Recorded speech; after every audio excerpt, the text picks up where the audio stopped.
how to connect Netflix to another phone. If you want to connect Netflix to another phone, Netflix does not have a QR code system that will allow you to log into another phone. Now on iPhone you definitely have that, but if you're trying to connect to another phone, you have to connect or log in using your email and password, and there is no other choice.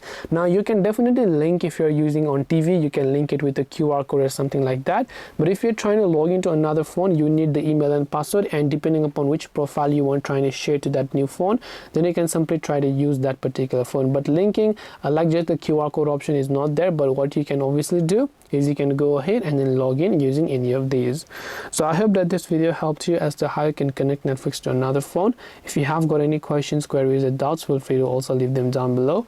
Thank you for watching till the very end of this tutorial, and as always, see you soon in the next video.